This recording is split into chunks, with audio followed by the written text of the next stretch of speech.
অস্ত্র ঠেকিয়ে ইমামের কন্যা সন্তানকে তুলে নিয়ে যাওয়া হয়েছে। ঘটনার 48 ঘন্টা পরও ভিকটিম উদ্ধার হয়নি। আমার মেয়েটা বলে, বাবা আমাকে বাঁচাও, পৃথিবীর বুকে আমি একমাত্র বাবা,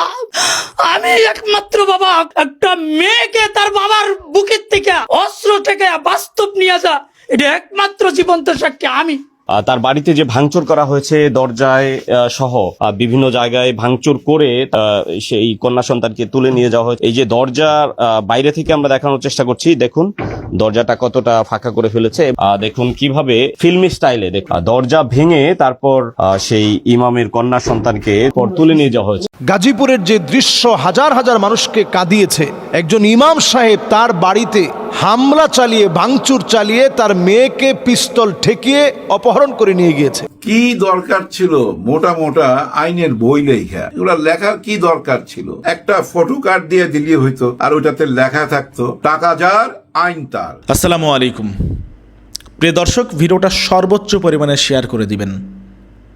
একজন মসজিদের ইমামের মেয়েকে তুলে নিয়ে গেছে, 48 ঘন্টা হয়েছে। রাষ্ট্র এখনও ঘুমাচ্ছে। এই ঘুম ভাঙবে কবে?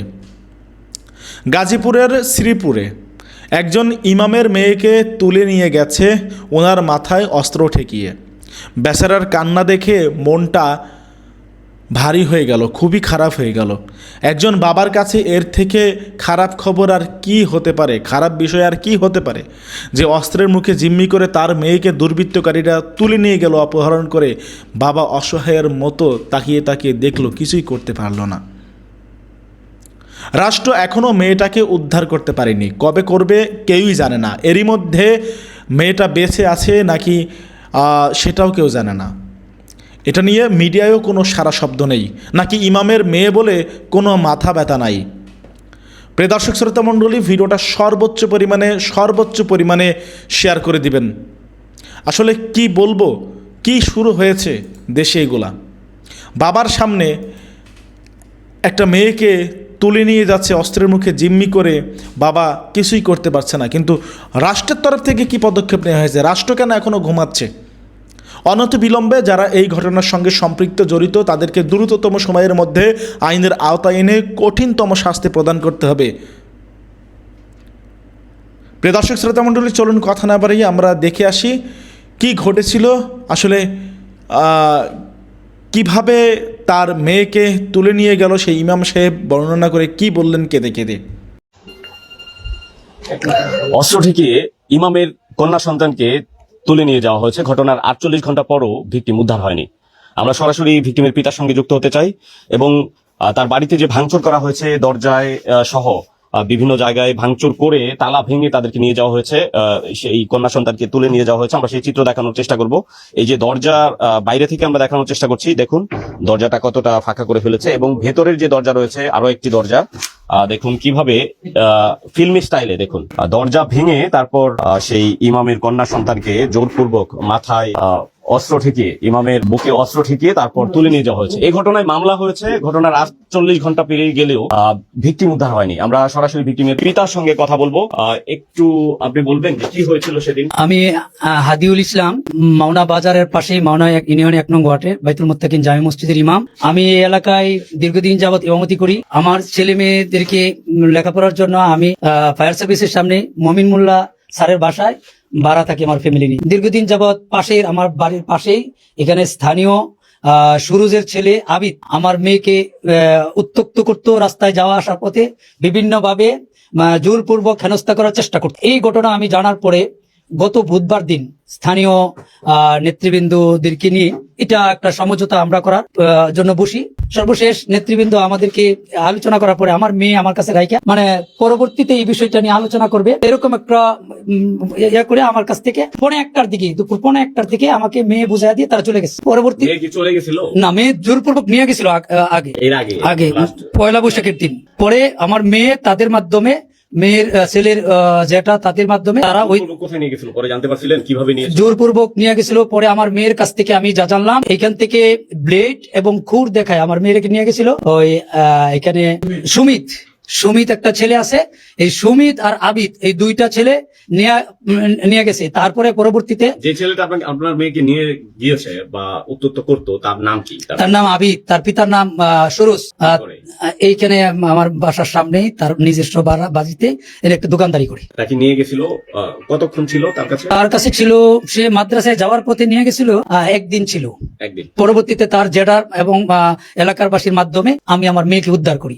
তারপরে আমি এলাকা মানুষ নিয়ে আমি যেহেতু একজন ইমাম, আমার ইজ্জত আমি এই জায়গায় রাখতে চাইছিলাম। আমি তাদের কাছে বলছিলাম যে যা হয়েছে হয়েছে, এটা নিয়ে আর বাড়াবাড়ির দরকার নাই, আমার মেয়েটা আমাকে দিয়ে দেন। আমার মেয়েটা যখন নিয়ে আসছে, আমার মেয়ে দৌড়ে গেলে আমার জড়ায়া ধরে বলতেছে, আব্বু আমার এরা জোর করে অস্ত্রের মুখে থেকে নিয়ে গেছে। আমি আমার মেয়েকে রাখছি। তারপরে এখানে যারা ছিল, এর মধ্যে এখানে স্থানীয় এক মসজিদের প্রতিষ্ঠাতা এবং বিলাল হাসপাতালের প্রতিষ্ঠাতা চাই গেছে না জোর করে গেছে, বা তার সাথে কি প্রেমের কোনো সম্পর্ক ছিল? আমার মেয়ে তাদের কাছে স্টেটমেন্ট দিয়েছে সম্পর্ক ছিল না, এবং আমি তার সাথে আর যাবো না। আমি এটা নিয়ে আমি এই জায়গায় রাখতে চাইছিলাম।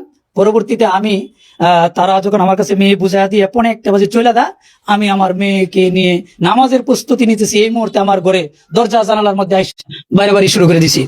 এক পর্যায়ে আমি আবার উপজেলা পৌর বিএনপির সিনিয়র যুগ্ম সম্পাদক শাহজাহান সজল ভাই, বর্তমান পৌর বিএনপির আহ্বায়ক কমিটির সদস্য খন্দকার বাবুল ভাই, হাজী বিল্লাল হোসেন সহ এলাকার আরো কয়েকজনকে আমি আমার বাড়ি নিয়ে আসি। সর্বশেষ আমি তাদের কাছে এতটুকু বলি, ভাই যা হয়েছে হয়েছে, আমার কি ইজ্জতটুকু ভিক্ষা দেন, ইজ্জতটা নিয়ে আমি এই দেশ চাই আমি চলে যাবো। কিন্তু এটা করতে পারে নাই, ওনারাও পর্যন্ত পারে নাই। আমার এই ঘরের দরজা আমাকে শাহজাহান সজল ভাই এবং বিল্লাল হাজি তারা বললো যে আমরা পারতেছি না, আপনার জীবন বিপন্ন হবে, আপনি 999 ফোন দেন। আমি 999 ফোন দিলাম। ফোন দেওয়ার সাথে সাথেই তারা আবার আমার বাড়িতে আক্রমণ করছে। আমি আমার এই গেটটা আমি আটকে দিই। আমার এই গেটটার মধ্যে এখানে বড় এখানে তালা ছিল, একটা বড় তালা ছিল। পরবর্তীতে যখন আক্রমণ করতেছে, আমি আরেকটা ডাবল তালা এখানে লাগাই। ডাবল তালা লাগাই আমি এই জায়গায় দাঁড়ায় আমি ভিডিও করার প্রস্তুতি নিয়েছিলাম। এইখানে ছেলের বাপ সুরুজ দাঁড়ায়া বলতেছে খানকির ভিতরে গুলি কর। তখন সুমিত দৌড়ায় আসছে, দৌড়ায় আইসে আমাকে এখানে থেকে পিস্তল বের করেছে, খানকির ভিডিও করস। তখন আমাকে আমার শ্বশুর ছিল, আমাকে এই ভিতরে টান্দা নিয়ে গেছে। তখন আমি এটা আশা ছেড়ে আমি আমার ঘরের ভিতরে ঢুকি। আমার শালক ছিল আমার এই ঘরের ভিতরে। আমি বলতেছি, আমি আমার শালককে নিয়ে ঘরের ভিতরে যাই। আমার রুমের 2টা দরজা, আমি এই দরজার ভিতরে যখন হেফাজত করতে চাই, তখন তারা বাহির থেকে শাবল দিয়া, পাড়ায়া, সেনা, হাতুড়ি, হেমার যা লাগে আমি দেখি নাই কি দিয়া এইগুলিটা করছি। সর্বশেষ এই ছিদ্র দিয়া আমাকে পিস্তল ধরছে, কাঙ্কিপুর দরজা ছেড়ে দে, গুলি করে তোরা মেরে ফেলামু। আমার জীবন, আমার স্ত্রী, আমার শ্বশুর তারা আমাকে জড়ায় ধরে নিয়ে গেছে। তারপরে এক পর্যায়ে এখানে লাঠি দিয়ে এই দরজাটা খুলে আমার মেয়ে এসে জড়ায় আমার পাঞ্জাটা ধরছে, বাবা আমাকে হেফাজত করো। আবিদ আর সুমিত, আবিদে আমার গলার এই জায়গায় পিস্তল ঠেকা, নালে গুলি করে মেরে ফেলাবো। আমার মেয়েটা বলে, বাবা আমাকে বাঁচাও, পৃথিবীর বুকে আমি একমাত্র বাবা, আমি একমাত্র বাবা। কত ছিল না, কত কিছু হয়েছে, এরকম ঘটনা কখনো হয় নাই। একটা মেয়েকে তার বাবার বুকের থেকে অস্ত্র থেকে বাস্তব নিয়ে যা, এটা একমাত্র জীবন্ত সাক্ষী আমি এই ঘটনার পরে এলাকার সমস্ত মানুষের কাছে বিচার চাই। আমার এই ঘটনা 40-45 মিনিট পর্যন্ত এখানে ঘটে। আমি 999 ফোন দেই, এরা 40-45 জনের মতন একটা গ্রুপ ছিল। এই ঘটনা যখন ঘটা, এলাকার কয়েক শত মানুষ এখানে আসছে। এত শক্তির উৎস কি, মানে সে তার পিছনে কি অন্য কোনো শক্তি কাজ করে? তার পিছনে আমি পরে যতটুকু জানতে পারলাম, এখানে স্থানীয় ছাত্র দলের যে আমি যতটুকু জানলাম, ও ছাত্র দলের একজন সদস্য সম্ভবত, আমি জানি না কোন পদে বা কি আছে। আর ওই সুমিত এরকম পরবর্তী এই 2 জনেই পরবর্তীতে তাদেরকে যারা শেল্টার দিছে, তাদের নেতৃত্বে যারা এখানে আসছিল। আমার মেয়েও বলছে পাপ্পু একটা ছেলে, ও আর সুহান। আমি পরবর্তীতে তাদের নাম জানতে পারলাম। হ্যাঁ, আমি পরবর্তী এরা নাকি ছাত্রদল করে। হ্যাঁ, এরা ছিল। এরা আমার বাসার থেকে এরা আমার কি বলছে, মেয়ে দিবেন না। আমি বলছি না ভাই, আমি মেয়ে দিব না। কি করতে হইব? যে মেয়ে, আমাদের মেয়ে আমরা নিয়ে যাবো। কেমনি নিয়ে যাবেন? জোর করে নিয়ে যাবো। এই কথা বলে আমার ঘর থেকে বের হওয়ার সাথে সাথে অ্যাকশন শুরু হয়ে গেছে তাদের। তারপরে সাথে আপনার কথা হয়েছিল? না, আমার কথা হয়নি। ওই শাহজাহান সজল ভাই ছিল, আমার বড় ভাই ছিল। আমাকে সাবেক পৌর বিএনপির সিনিয়র যুগ্ম সম্পাদক, বর্তমান পৌর বিএনপির আহ্বায়ক সদস্য। আমি ওনাদেরকে আনছিলাম আমার জীবন ইজ্জত ভিক্ষার জন্য, যেন আমাকে বের করে দেখ, আমি কোন রকম আমার এলাকায় চলে যাই, গফরগাঁও। তাদের মাধ্যমে কি আপনি ওই যে ওদের পরিচয় জানতে পেরেছেন, ওই যে ছাত্র দলের? হ্যাঁ, পরবর্তীতে আমি জানতে পারলাম যে এরা কারা এই করছে। কার মাধ্যমে জানতে পেরেছেন? আমি আমার এই রিলেটিভ মানে বন্ধু বান্ধব অনেকেই আছে, তাদের কাছে জিজ্ঞেস করলাম ওই সুন্দর ছেলেটাকে। পরে আমার মেয়েও বলছে, আব্বু এই পাপ্পুরে ধরো, এটাই সমস্ত নাটের গুরু। যখন এই ঘরের মধ্যে আসছে আমার মেয়ে ঘরে, তখন আমার মেয়ে আমাকে বলছে, আব্বু এই পাপ্পু সমস্ত নাটের গুরু। আমি তখন এখানে যারা ছিল তাদেরকে বললাম, এটা কি গতকাল আগের দিনের? গত বুধবার দিনের ঘটনা ভাই। তারপরে এই ঘটনার পরে ৩৩ লাইনে আমি ফোন দিছি কয়েকবার, আমি আইনের আশ্রয় চাইছি, আমি আমার জীবন ভিক্ষা চাইছি, আমি এদের কাছে করজোরে আমার ইজ্জত ভিক্ষা চাইছি, জীবন ভিক্ষা চাইছি, কোনো কিছুই পাই নাই। আমার মেয়েটা নিয়ে গেছে, তারপরে প্রশাসনের লোক আসছে, আসার পরে আমাকে সহকারে থানায় নিয়ে গেছে, এজাহার লিখছে। কিন্তু এখন পর্যন্ত 2 দিন হয়ে যাচ্ছে আজকে, আমার মেয়ে আছে না নাই তাও কইতে পারি না। এবং এরকম বলতেছে, আপনার মেয়ের বয়স? আমার মেয়ের বয়স 1/12/10 সালে জন্ম, 15 বছর 4 মাস। এরপরে আমি এরপরে এই মামলা করেছেন? হ্যাঁ, মামলা করেছি। এরপরে আমি চিহ্নিত করেছি 10 জন, অজ্ঞাতনামা আরো 25-30 জন এখানে আছে। আমি সবাইকে গ্রেপ্তার হয়েছে, এই পর্যন্ত 4 জন চালান হয়েছে, এজাহারভুক্ত 3 জন, পরবর্তীতে আরো অজ্ঞাতনামা তাদেরকে অ্যাড করা হয়েছে। আর গত রাত্রেও আরো 3 জনকে অ্যারেস্ট করা হয়েছে। কিন্তু মূল আসামি আবিদ এখনো গ্রেপ্তার হয় নাই। এবং যে অস্ত্রটা আসামি করেছেন না, আমি তার নাম জানতাম না, তখন ওই সময় আমি তার নাম জানতাম না। আমি অজ্ঞাতনামায় আমি তার নাম জানতাম না। পাপুর নাম কি অজ্ঞাতনামায় যাবে পরবর্তীতে? আমাকে যখন দেখলেই চিনবো, তখন আমি ইন্ডিকেট করবো, হ্যাঁ এটাও ছিল, আমি বলবো। আচ্ছা, আর এমনিতে প্রশাসনের ভূমিকা কি? প্রশাসনের ভূমিকা বলতে আমি বলি, এইখান থেকে ওসি তদন্ত, ওসি অপারেশন, ওসি উপজেলা কি জানি থানা ভারপ্রাপ্ত কর্মকর্তা সহ সবার কাছে আমি বলছি। তারপরে এএসপি এবং এসপি মহোদয় গাজীপুর পুলিশ সুপার, ওনার কাছেও আমি জানাইছি এবং ওনার কাছেও বলছি। সর্বশেষ আমি গতকালকে আমি আমাদের টিউনো মহোদয়ের কাছেও গেছি, টিউনো মহোদয় বলছে, কিন্তু প্রশাসন চাপ দেয় এবং আমাদের এমপি মহোদয় পর্যন্ত উপজেলা নির্বাহী অফিসার এবং থানায় একাধিকবার ফোন দিছে এই সন্ত্রাসীদেরকে ধরার জন্য। জানি না কার ইয়াতে এখন পর্যন্ত মূল আসামি ধরে না, আমার সাথে সমঝোতার কথা বলে। আমি জানি না আমার মেয়ে বাচ্চা আছে কিনা ভাই। আমি আজকে আপনাদের মাধ্যমে আমার মেয়ে আছে না নাই এটা জানতে চাই। আমি একজন ইমাম হিসেবে দেশের সমস্ত ইমামের কাছে আমার দাবি, আমার ইজ্জত গেছে, এটার জন্য আমি বিচার চাই। আপনাদের মাধ্যমে, ইমামদের মাধ্যমে প্রশাসনের কাছে এবং প্রশাসনের সর্বোচ্চ যারা আছে, আমি উপজেলায় সবাই জানাইছি, আমি এখন পর্যন্ত কোনো বিচার পাই নাই। যেহেতু কথা কে বলে সমঝোতার কথা বিভিন্ন জনই বলে, এটা পরবর্তীতে প্রশাসনের পক্ষ থেকে এখন এরকম কেউ বলে নাই। আমি আপনাদের মাধ্যমে পুরা দেশবাসী এবং প্রধানমন্ত্রীর কাছে একজন বাবার আহাজারি শোনানোর চেষ্টা করছিলাম। তার মেয়েকে তুলে নিয়ে যাওয়া হয়েছে, 48 ঘন্টা পেরিয়ে গেলেও এখনো ভিকটিম উদ্ধার হয়নি এবং মূল আসামি এখন পর্যন্ত গ্রেফতার হয়নি। এই ঘটনায় ছাত্র দলের কিছু নেতাকর্মী জড়িত রয়েছেন বলে ভিকটিমের পিতার অভিযোগ। আপনি কি দেখলেন? আমি এই যে ঘটনা ঘটছে, এটা বাংলাদেশের মধ্যে এরকম কোন ঘটনা কোন জায়গায় ঘটছে কিনা এটা আমি জানি না। এরকম একটা মর্মাহত ঘটনা, সন্ত্রাসী কায়দা এরকম ঘটনা ঘটে না। যেই ঘটনাটা ঘটছে, একজন খতিব ইমাম তার অপ্রাপ্ত বয়স্ক মেয়েকে এরকম ভাবে ছিনায় নেওয়া গেল, এটা কেউ পারলো না বাধা দিতে, ইয়া করতে। তারা এত বড় সন্ত্রাসী। আমরা চাই যে প্রধান আসামি আবিদ সহ এবং সকল আসামিকে গ্রেফতার করা, আর অতি দ্রুত, যত সম্ভব দ্রুত এই মেয়েকে উদ্ধার করা।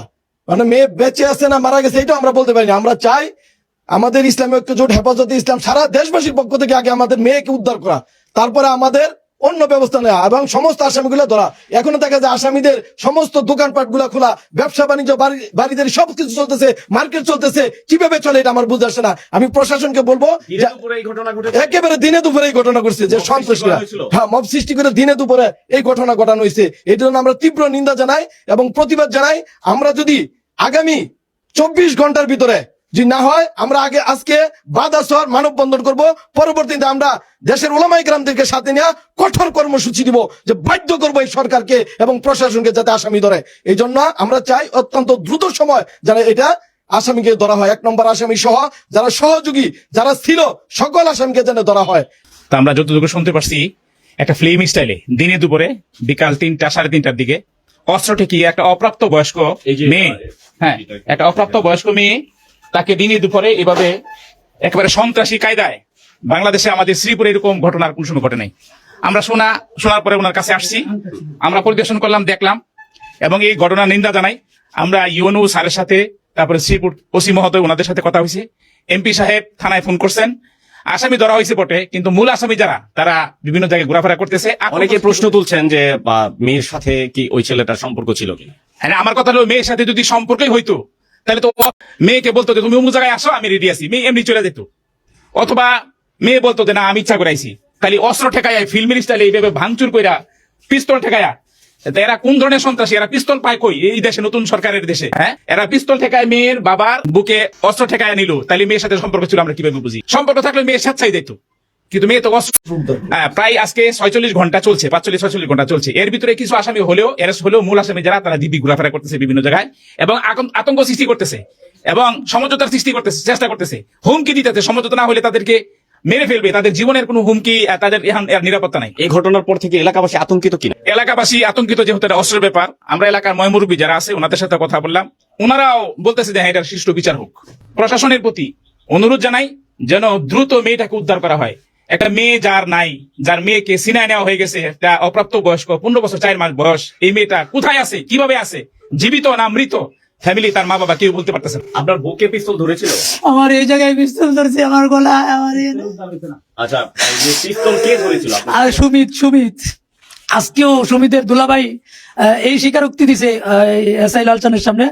তার দুলাভাই বলছে আমার কেউ অস্ত্র ঠেকাইছে। এটা সুমিতের মানে পরিচয় কি? সুমিতের পরিচয়, সে এখানে করইতলা এখানে এক ভাড়া থেকে এখানে তার কি তা জানি না। সে একটা উশৃঙ্খল ছেলে, তার ফ্যামিলির সাথে কোনো ধরনের সম্পর্ক নাই। তার ফ্যামিলি তাকে আজকে যা জানতে পারলাম ত্যায্য করছে। সুমিত কি গ্রেফতার হয়েছে? না, সুমিত গ্রেপ্তার হয় নাই। সুমিতের কাছে অস্ত্র আছে। আমি আমার জীবনের নিরাপত্তাহীনতায় ভুগতেছি ভাই। আমি গত 3 দিন যাবৎ আমি এই ঘটনা পরে শ্রীপুর ফ্লাইওভারের নিচে রাত কাটাই, যদি আমি এখানে আসতে পারি না। আজকে মুফতি শামীম ভাই সহকারে উলামায়ে কেরামকে নিয়ে আমি আজকে আপনার ঘরে থাকতে পারতেছেন না? আমি আজকে ঘটনা পরে থেকে আজকে মাত্র বাসায় আসছি, আমি আসি নাই, আমি এখানে আসতে পারতেছি না ভাই। গাজীপুরের যে দৃশ্য হাজার হাজার মানুষকে কাঁদিয়েছে, একজন ইমাম সাহেব তার বাড়িতে হামলা চালিয়ে, ভাঙচুর চালিয়ে তার মেয়েকে পিস্তল ঠেকিয়ে অপহরণ করে নিয়ে গিয়েছে। আজকে একটি দুঃখজনক বিষয় আমি পরিষ্কার ভাষায় বলতে চাই, এই দেশের মধ্যে আমরা অনেক সময় কোনোভাবেই নিরাপত্তা বোধ করি না। আজকে আমরা গাজীপুরের একটা দৃশ্য দেখে চোখে পানি আটকায় রাখতে পারি নাই। গাজীপুরের যে দৃশ্য হাজার হাজার মানুষকে কাঁদিয়েছে, একজন ইমাম সাহেব তার বাড়িতে হামলা চালিয়ে, ভাঙচুর চালিয়ে তার মেয়েকে পিস্তল ঠেকিয়ে অপহরণ করে নিয়ে গিয়েছে। তো এই যদি আমাদের দেশের দৃশ্য হয়, এই কথাটা বললেও তো কত কষ্ট লাগে। আল ইমাম দামিন, একজন ইমাম হচ্ছে সবচেয়ে নিরাপদ ব্যক্তি। একজন ইমাম কখনো, আপনি কি দেখেছেন যে জোহরের নামাজ 20 মিনিট পরে শুরু হয়েছে? 5টা ওয়াক্ত নামাজ যিনি দায়িত্ব নিয়ে জিম্মাদারির সঙ্গে সেকেন্ডও দেরি করে না, আগে ভাগে চলে আসে, যিনি জিম্মাদারের সাথে দায়িত্বের সাথে যিনি নামাজ পড়ান, সেই ইমামের মেয়েকে উঠায় নেওয়া হলো। অস্ত্রের সামনে এলাকাবাসী জিম্মি হয়ে গেছে। এলাকাবাসী কি করবে এখন? চতুর্দিকে অস্ত্রের তাণ্ডব চলছে, রাহাজানি চলছে, সন্ত্রাসী কর্মকাণ্ড চলছে। অনতিবিলম্বে যদি এগুলোকে আপনারা আয়ত্তে আনতে না পারেন, তাহলে দেশ চালানোটা কঠিন হয়ে যাবে। আমরা গাজীপুরের এহেন কর্মকাণ্ড যেটা ঘটেছে, এটা আলোড়ন সৃষ্টি হয়ে গেছে। অলরেডি এটা নিয়ে কথা বলা শুরু হয়ে গেছে। এর আগেই তাদেরকে চিহ্নিত করে তাদেরকে শাস্তির আওতায় নিয়ে আসেন। অনতিবিলম্বে মানুষ যেন বোঝে, এদেশে যারা সম্মানের জায়গায় আছে, মর্যাদার জায়গায় আছে, তার সঙ্গে এমন একটা কাজ করা হয়েছে, এটার তীব্র প্রতিবাদ এবং নিন্দা সারা বাংলাদেশে গণজোয়ার আকারে ঘটার আগে এদেরকে শাস্তির আওতায় নিয়ে আসেন। কিছু বিষয় নিয়ে কখনো দেরি করতে নাই। একজন ইমামের সম্মান মানি আমার নেতার সম্মান, একজন ইমামের সম্মান মানি আমার এলাকার মানুষের সম্মান, মুসলিম উম্মার সম্মান, তার সম্মান নষ্ট হয় এমন কাজ যদি একটা এলাকায় ঘটে, এলাকার প্রত্যেকটা মানুষের দায়িত্ব এটা নিয়ে প্রতিবাদ করা। আমি একজন খতিব হিসাবে এই বিষয় নিয়ে কথা বলছি কেন? কারণ এটা আমার দায়িত্ব এই বিষয়ে কথা বলা, এবং এই বিষয়ের বিচার নিশ্চিত করার জন্য যা যা করণীয় প্রত্যেকটা কাজ আমাদের করা দরকার। আমি মনে করি অবশ্যই যারা প্রশাসনে আছেন এই বিষয়টা খুব অনতি বিলম্বে শাস্তির আওতায় নিয়ে আসবেন। এবং আমরা ঘটনাটা দেখে আমরা ব্যথিত হয়েছি, যেভাবে ভাঙচুর চালানো হয়েছে, একজন ইমামকে যেভাবে তিরস্কার করা হয়েছে, একজন ইমামকে যেভাবে মারধর করা হয়েছে, যেভাবে একজন ইমামকে আঘাত করে অস্ত্র ঠেকিয়ে তার মেয়েকে উঠিয়ে নিয়ে যাওয়া হয়েছে, এটা আমাদের কাছে একটা জাহিলি বর্বরতার মতো আমাদের কাছে মনে হচ্ছে। বাংলাদেশের মতো এই স্বাধীন ভূখণ্ডে এই দৃশ্যগুলো আমরা একটা সময় দেখি নাই, একটা সময় এই দৃশ্যগুলো আমরা শুনিও নাই।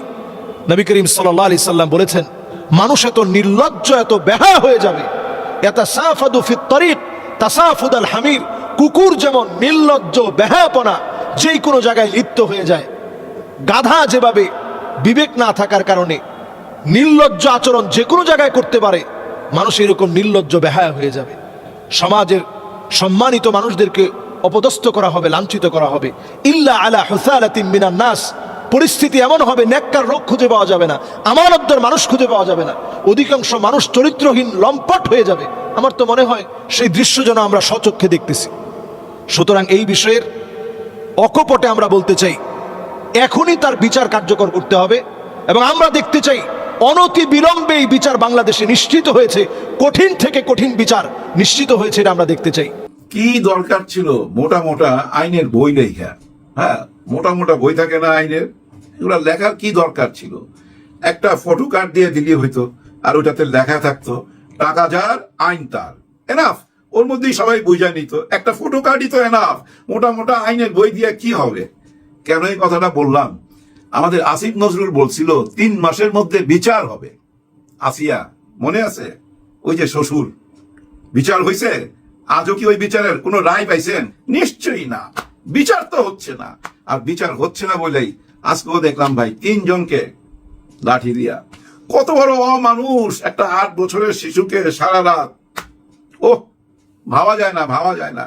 আরেক জায়গায় দেখলাম ওইটাও ভাই একই কাজ, একটা শিশুকে 2 জনে, ওইখানেও ভাই 2 জন অন দ্য স্পটে। মানুষ বিচার হাতে তুলে নিতেছে, ওই যে মারতেছে না, পিছন থেকে ভয় শোনা যাইতেছে, সবাই বলতেছে মার মার মার, মানে মাইরা ফালা মাইরা ফালা মাইরা ফালা, এরকম একটা আওয়াজ হইতেছে। আবার কমেন্ট বক্সে যায় দেখবেন সবাই আলহামদুলিল্লাহ আলহামদুলিল্লাহ, মানে পাবলিক খুশি, কারণ ওরা জানে যে এদেরকে আইনের হাতে তুলে দিলে কোনো ফাঁক দিয়া বাইরে হয়ে যাবে। টাকার জোরে একজন ভালো উকিল ধরবে, ধৈরা আইনের ফাঁক দিয়া বাইরে হয়ে যাবে। আসিয়ার ওই ঘটনার পর আসিফ নজরুল বলছিল না 3 মাস, 3 মাসের মধ্যে যদি ঝুলাই দিত না ভাই, মানুষ সাবধান হইতো। আর সাবধান হবে কিভাবে? চারিদিকে নেশা পানি ছড়ায় গেছে তো ভাই, ক্যাশ টাকা পাইতেছে চারিদিকে, আর নেশা করতেছে। আর নেশা করলে ভাই হুশ থাকে না তো। যদি হুশই থাকে, মনুষ্যত্ব থাকে, 8 বছরের একটা শিশুকে 3 জনে হোল নাইট, ভাবা যায়, কল্পনা করা যায়? কল্পনা করা যায় না। বুকটা ফাইটা যায় ভাই, হ্যাঁ ভাই, বুকটা ফাইটা যায়, ফাইটা যায়। এই কথাটা মনে আসলো, ওই যে মমতাজ গান গাইতো না আমাদের সংসদে, ফাইটা যায় ফাইটা যায়। সংসদে গান শুনছেন? সংসদে কবিতা শুনছেন? না, শুনেন নাই। সংসদের চিফ হুইপ উনি একটা নিজে কবিতা লিখছেন, উনি নিজে লিখছেন কিনা জানি না, উনি একটা কবিতা করছে, যেখানে কারেন্ট নাই, মানুষের ঘরে ঘরে কারেন্ট নাই, 8 ঘন্টা 10 ঘন্টা পর পর কারেন্ট আসে, সেখানে ভাই ওই যে লক্ষ টাকা মিনিটে খরচ কইরা উনি কবিতা করতেছে। সেই দারুণ কবিতা, চিফ হুইপের মুখে শুইনা নিয়েন আপনারা। 2 লাইন শুনাই, 2 লাইন লেখা রাখছি আমি। তিনি আসার আগে, শুনেন কিন্তু মনোযোগ দিয়া, তিনি আসার আগে দেশটা ছিল ভাঁজ করা মানচিত্র। ভাবা যায়? উনি আসার আগে দেশটা ছিল ভাঁজ করা মানচিত্র। নদী ছিল, মানুষ ছিল, শব্দ ছিল, কিন্তু দিগন্ত খুলে দেবার মতো কোনো হাত ছিল না। হাত মানে এই হাত, দিগন্ত খুলে দেবার মতো কোনো হাত ছিল না। তিনি এলেন, বললেন খুবই কম কথা, সময়ের কপালে লিখে দিলেন একটি উজ্জ্বল উচ্চারণ, উজ্জ্বল উচ্চারণ। বললেন উই হ্যাভ এ প্ল্যান। এরপর আরো আছে, 2-3 মিনিট তো লাগবেই পড়তে, আমি আর পড়তে চাচ্ছি না। দেখেন লক্ষ লক্ষ টাকার কারেন্ট খরচ করে এখানে কবিতা পড়তেছে, এর আগে আমরা গান শুনছি, ভবিষ্যতে হয়তো নাচও দেখতে পাবো। এর থেকে একটা বাবার আফসোস আর কি হতে পারে? নিশ্চিত ক্ষতি জেনেও নিজের মেয়েকে তিনি আর বাঁচাতে পারলেন না। তার সামনে তার মেয়েকে উঠিয়ে নিয়ে যাওয়া হলো, কিন্তু তিনি অপারক, তিনি তাকে বাঁচাতে পারলেন না, তার মেয়েকে তিনি হেফাজত করতে পারলেন না। তার মেয়ে তাকে বলছে, বাবা আমাকে বাঁচাও, আমাকে হেফাজত করো, কিন্তু বাবা অপারক, তিনি পারলেন না তার মেয়েকে বাঁচাতে। এর থেকে বাবার আফসোস আর কি হতে পারে? একজন ইমামের সাথে এই ধরনের আচরণ কেন করা হলো? একজন ইমামের মেয়েকে এভাবে তুলে নেওয়া হলো, কয়েক ঘন্টা পেরিয়ে যাওয়ার পরও তাকে এখনো খুঁজে পাওয়া যায়নি, তাকে এখনো খুঁজে বের করা হয়নি। ভিকটিম কোথায় আছে সেটা এখনো তার বাবা মা জানে না। তাহলে কোন দেশে আমরা বসবাস করছি একবার চিন্তা করে দেখুন তো। ইসলামিক পরিবেশে ফ্ল্যাট কিনতে চাইলে এখনই যোগাযোগ করুন ডিলিং গ্রুপের সাথে। ডিলিং গ্রুপ বিশ্বস্তের সাথে আপনাদেরকে সুদবিহীন ফ্ল্যাট দিয়ে যাচ্ছে। তাদের প্রত্যেকটি প্রজেক্টের ছাদেই মসজিদ আছে এবং তাদের অধিকাংশ প্রজেক্টেই মাদ্রাসা রয়েছে। তাই আপনার দিন পালন হবে অনেকটাই সহজ এবং আপনার বাচ্চাদের দিন শিক্ষা দিতে পারবেন খুবই সহজে। তাই আর দেরি না করে স্ক্রিনে দেওয়া নম্বরে এখনই যোগাযোগ করুন। আমি বলবো যারা আশেপাশের ওলামা একরাম আছেন, ইমামের পাশে দাঁড়ান। কেন, কি হয়েছে খতিয়ে দেখুন, কোথায় মেয়েটাকে নেওয়া হয়েছে, কেন নেওয়া হলো, কেন এই ঘটনা ঘটলো, এটা আপনারা খতিয়ে দেখুন। প্রশাসনের দৃষ্টি আকর্ষণ করছি, ভিকটিম যিনি তাকে খুঁজে বের করুন, তাকে কোথায় নেওয়া হলো, তাকে কি এখনো বেঁচে আছে তিনি, না তাকে দুনিয়া থেকে বিদায় করে দেওয়া হয়েছে, সেটাও যাচাই করুন। হয়তো আপনি অনলাইনে দেখছেন যে কি হচ্ছে, আফসোস করছেন, কাল কিন্তু আপনার সাথেও হবে। তাই এখন এটা প্রতিবাদ করুন, সবাই সবার জায়গা থেকে এই ভিডিওটি শেয়ার করুন এবং সবাইকে জানিয়ে দিন যে এই ঘটনাটি ঘটেছে। এবং আমি প্রশাসনের ভাইদের দৃষ্টি আকর্ষণ করতে চাচ্ছি, দ্রুত ভিকটিমকে উদ্ধার করুন এবং স্থানীয় ওলামা একরাম যারা আছেন তারা ইমামের পাশে দাঁড়ান। কেন, কি হয়েছে সেটা জাতিকে জানান। ইনশাআল্লাহ ইমামকে সাপোর্ট দিন, ইমামকে মেন্টালি সাপোর্ট দিন, ইমামকে প্রয়োজনে আর্থিক সাপোর্ট দিন, তার পরিবারকে সাপোর্ট দিন। প্লিজ যারা এখানে স্থানীয় ওলামা একরাম আছেন তাদের রিকোয়েস্ট করবো ইমামের পাশে দাঁড়ান ইনশাআল্লাহ। অপহরণের 48 ঘন্টা পরও একটা মেয়েকে উদ্ধার করা যায়নি। গাজীপুরের শ্রীপুর উপজেলায় অপহরণ করে নিয়ে যাওয়া হয়েছে একটা মেয়েকে তার পরিবারের কাছ থেকে, এবং সেই মেয়ের বাবা হচ্ছে একটা মসজিদের ইমাম। ঘটনাটা হচ্ছে 14 এপ্রিল 2025, এই যে 4 দিন আগে। প্রথমে তার মেয়েটাকে অপহরণ করে নিয়ে যায় এবং 15 এপ্রিল তাকে ফেরত দেয়, এবং স্থানীয়ভাবে তখন একটা সালিশ মীমাংসার চেষ্টা করছিল স্থানীয়রা, এবং এই চেষ্টার সময়ই ঘটনার স্থলেই আসলে উত্তপ্ত অবস্থা বিরাজ করে, এলাকাবাসী ক্ষিপ্ত হয়ে যায় এবং পরিস্থিতি স্বাভাবিক হওয়ার আগেই পরের দিন সকাল 11টায় আবার এই মেয়েটাকে অপহরণ করে নিয়ে যায় এবং অপহরণ করার সময় তার বাড়িটা তন্ন করে ফেলে, একদম ভেঙে চুরে লুট করে সব নিয়ে যায় এবং পরবর্তীতে অস্ত্র ঠেকিয়ে মেয়েটাকে অপহরণ করে নিয়ে যায়। সাথে সাথে 999 ফোন করা হয়েছিল এবং পুলিশ ঘটনাস্থলে আসার আগেই এই অপহরণকারীরা প্রায় 15 থেকে 20 জন তারা মেয়েটাকে নিয়ে পালিয়ে যায়। ঘটনার প্রায় 52-53 ঘন্টা পরেও তাকে উদ্ধার করা যায় নাই, এবং বাংলাদেশের পুলিশ এত অথর্ব, অপহরণকারী তো গ্রেফতারের দূরের কথা, এই মেয়েটাকে এখন পর্যন্ত উদ্ধার করতে পারে নাই। পুলিশ কি কাজ করছে, কি কাজে ব্যস্ত, সেটা আমাদের প্রশ্ন, যে পুলিশ আসলে কি কাজে ব্যস্ত। কারণ একটা মেয়েকে 20-30 জন মানুষ মিলে অস্ত্র ঠেকিয়ে অপহরণ করে নিয়ে গেল দিনে দুপুরে এবং তার বাড়িটাকে তছনছ করে ফেললো, কিন্তু পুলিশ এখনো নীরব, তাকে গ্রেফতারও করতে পারেনি এবং এই মেয়েকে উদ্ধারও করতে পারেনি। তারা জড়িত সহ প্রশাসনের লোকের কাছে কমপ্লেন দেওয়ার পরেও প্রায় 3 দিন হয়ে গেছে, এখন পর্যন্ত মেয়ে আছে জীবিত নাকি নাই এই জিনিসটা পর্যন্ত জানে না। থানা, পুলিশ, প্রশাসন ওরা ওদেরকে ধরতে পারে না। মানে কি, মানে আইন কি ওদের কাছে অসহায় হয়ে গেল? 3 দিনের ভিতরে কোনো সুরাহা হলো না। এইভাবে কি মানে চলে? জনজীবন কি এইভাবে চলে? ক্ষমতা আছে বিদায় যে যেভাবে ইচ্ছা সেইভাবে ব্যবহার করবে, সবকিছুই নীরব থাকবে সেখানে। একজন বাবার মুখে মেয়েকে নিয়ে আর্তনাদ, বাবার চোখের সামনে একটা মেয়েকে, নিজের মেয়েকে অপহরণ করে নিয়ে যায়। তারপরে আরো বিস্তারিত পুরো ঘটনা যদি আপনারা জানেন, মেয়ের বাবা বলতেছে যে প্রতিনিয়ত আমাকে হুমকি দিত, অবশেষে আমাকে বলছে যে মেয়ে দিবেন নাকি দিবেন না। মেয়ের বাবা বলছে না, সম্ভব না, আমি আমার মেয়ে দিব না। ওই ছেলেরা সরাসরি এসে বলছে না দিলে আমরা আমাদের মেয়েকে জোর জবরদস্তি করে তুলে নিয়ে গেলাম। তারপর বাসা থেকে বের হয়েছে, বের হওয়ার সাথে সাথে সমস্ত যে ছেলেগুলোর নাম বলছে ওরা এই মেয়েটাকে জোর জবরদস্তি করে তুলে নিয়ে গেছে। আজকে 3 দিন হয়ে গেল ঘটনা। কি মনে করছেন আপনি ঘটনাটাকে? দেখতে পারলেন প্রিয় দর্শক শ্রোতা মণ্ডলী, আপনারা জানাবেন কি বলতেছেন, আপনাদের মতামত এবং ওপিনিয়নটা কি, আপনারা কি বলবেন। বাবার সামনে থেকে একটা মেয়েকে তুলে নিয়ে গেল, বাবা কিছুই করতে পারল না। এই মসজিদের ইমামের মেয়ের নাম হচ্ছে ফারিহা, তার বয়স 16, মাদ্রাসায় পড়ে সে। প্রতিদিন সকালে বই নিয়ে বের হয়, বাবা মসজিদের ইমামতি করে, জীবন ঠিকঠাক স্বাভাবিকই চলছিল। আবিদ নামের যেই ছেলে মেয়েটিকে তুলে নিয়ে গেছে তার বয়স 21। দীর্ঘদিন ধরে এই মসজিদের ইমামের মেয়ে ফারিয়াকে উত্ত্যক্ত করত। পরিবার বারবার এই আবিদকে নিষেধ করেছে, সে শোনেননি। এক পর্যায়ে সরাসরি অপহরণের হুমকি দিয়েছিল, কিন্তু কেউ সেটা সিরিয়াসলি নেয়নি। পরে দেখা গেল 14 এপ্রিল সকাল 8টা মাদ্রাসায় যাওয়ার পথে ফারিয়াকে জোর করে তুলে নিয়ে গেল আবিদ ও তার দলবল। পরদিন স্থানীয়দের চাপে মসজিদের ইমামের মেয়ে ফারিয়াকে ফেরত দেওয়া হলো। কিন্তু গল্প এখানেই শেষ হয়নি। কিন্তু ফেরত দেওয়ার মাত্র 1 ঘন্টা পর সালিশ বসলো। আর সেই সালিশ শেষে আবিদ আবারও এলো 30 থেকে 35 জন লোক নিয়ে, হাতে ধারালো অস্ত্র। ঘরের দরজা ভেঙে পরিবারকে অস্ত্রের মুখে জিম্মি করে বাবার ধারাভাষ্য অনুযায়ী, এই ইমামের ধারাভাষ্য অনুযায়ী, যে তার মেয়ে ফারিয়াকে টেনে হিঁচড়ে বের করে নিয়ে গেল।